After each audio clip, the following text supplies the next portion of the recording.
ماریا صبر اور ہمت سے میرے بوجھ کو برداشت کر رہی تھی۔ تلاشی لے کمروں کی جلدی، ورنہ استاد نے تیری آگے پھر بےہودہ بات تھی۔ میں نے دل میں سے اس سے بھی زیادہ بےہودہ بات کہی۔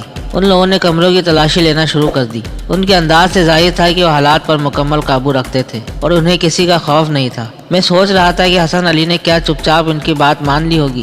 وہ اکیلا ان سب کی ایسی کی تیسی کر سکتا تھا، لیکن دوسروں کی وجہ سے وہ بے بس ہو سکتا تھا۔ جیسے ہی وہ گیلری سے دفع ہوئے، میں نے اپنی پوزیشن بدلی۔ پیارے دوستو، کچھ کم نسل لوگوں نے فحش، گھٹیا اور گندی کہانیاں سنا کر لاکھوں کم نسل سبسکرائبر جمع کر رکھے ہیں، لیکن میرا یقین ہے کہ ابھی آپ جیسے نیک لوگوں کی کمی نہیں، لہٰذا میرے چینل کو سبسکرائب کریں اور ساتھ بیل کا بٹن بھی دبا دیں تاکہ میری کوئی ویڈیو آپ سے مس نہ ہو اور میں آپ کے لیے معیاری کہانیاں لا سکوں۔ آپ کی محبتوں کا شکریہ۔ اس 3 بائی 3 فٹ کے خلا میں ہم فولڈ ہو کر ہی آ سکتے تھے۔ میں نے خاصی کوشش کے بعد ایک موزوں پوزیشن اختیار کی۔ اب میں اور ماریا برابر بیٹھے تھے۔ ہمارے جسم آپس میں پیوستہ ہوتے جا رہے تھے، لیکن یہ صورتحال پہلے سے بہتر تھی۔ آئی ایم سوری، میں نے اس سے کہا۔ اس میں تمہارا کیا قصور ہے؟ گندی تو ان لوگوں کی زبان ہے۔ میں معذرت کر رہا تھا اس دباؤ کی جو اس کے نازک بدن پر پڑ رہا تھا، اور وہ سمجھ رہی تھی کہ میں ان لوگوں کی بکواس پر معذرت کر رہا تھا۔ کمر سے شانوں تک میرا جسم ایک گداز دہکتے لمس کو محسوس کر رہا تھا۔ اس کی مہکتی زلفیں میرے شانوں پر پریشان تھیں اور اسے چندہ فکر نہیں تھی، لیکن میرا خیال غلط تھا۔ چند لمحوں بعد اس نے شکایت کی، یہاں کچھ چبھ رہا ہے۔ اسے میری کوہنی کہتے ہیں، میں نے اسے آگاہ کیا۔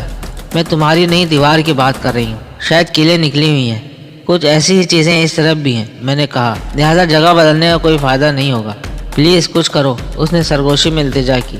ٹھیک ہے، بعد میں شکایت نہ کرنا۔ میں نے گہری سانس لی اور اسے کمر سے پکڑ کر اپنی گود میں بٹھا لیا۔ وہ شرمیلے انداز میں ہنسی۔ بدتمیز، الو کی پٹھی، میں نے دل میں اسے خطاب دیا۔ اس کے گھر میں مسلح افراد گھس آئے تھے۔ اس کے ماں باپ اور بہن بھائی نہ جانے کس حال میں تھے اور اسے اٹکھیلیاں سوج رہی تھیں۔ سچی بات ہے، اس کے قرب کی گرمی اور مہک نے مجھے پریشان کرنا شروع کر دیا تھا۔ وہ موقع سے فائدہ اٹھا کر اپنے پورے وجود کو متعارف کرانے پر تل گئی تھی۔ آخر میری قوت برداشت جواب دینے لگی۔ تم آرام سے نہیں بیٹھ سکتی، ورنہ میں باہر جاتا ہوں، میں نے غرا کر کہا۔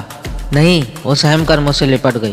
میں اپنی توجہ باہر کی صورتحال پر مرکوز کرنا چاہتا تھا۔ مجھے ماں پارا اور حسن علی کی فکر تھی۔ 2 افراد کی گفتگو سے اندازہ ہو گیا تھا کہ آنے والے گھٹیا ذہنیت کے لوگ تھے۔ اگر انہوں نے ماں پارا کے ساتھ بدتمیزی کی تو حسن علی اسے برداشت نہیں کرے گا۔ وہ لڑنے کا کتنا ہی ماہر صحیح، اس کے مقابل افراد کے پاس خودکار ہتھیار تھے۔ وہ ایک ہی بس میں سب کو مار سکتے تھے، لیکن ماریا کی کوشش تھی کہ میری ساری توجہ اس کی طرف رہے۔ باہر خاموشی تھی اور جب خاصی دیر تک کسی قسم کی کوئی آہٹ نہیں سنائی دی سوائے ماریا کے دھڑکتے دل کے دھک دھک کے، جو مجھ سے بے حد نزدیک تھا، تو میں نے باہر جانے کا فیصلہ کیا۔ تم یہیں ٹھہرو گی؟ میں نے اسے کہا۔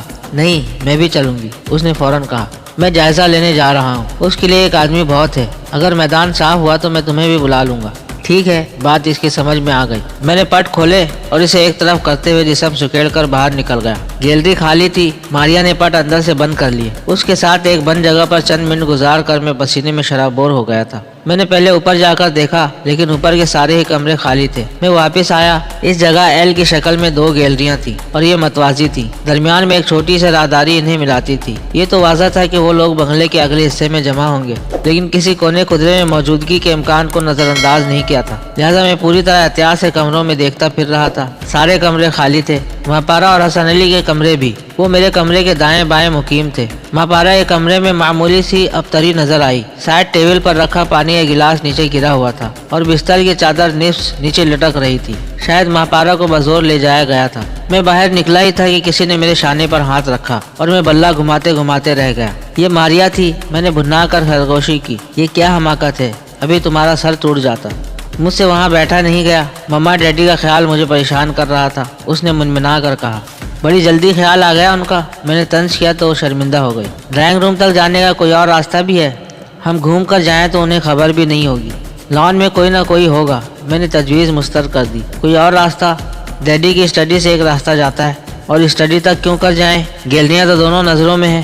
میرے ساتھ آؤ، اس نے اعتماد سے کہا۔ دوسری گیلری سے ایک کمرے میں گھس گئی جو اسٹور روم ثابت ہوا۔ وہاں بے شمار پرانا سامان جمع تھا۔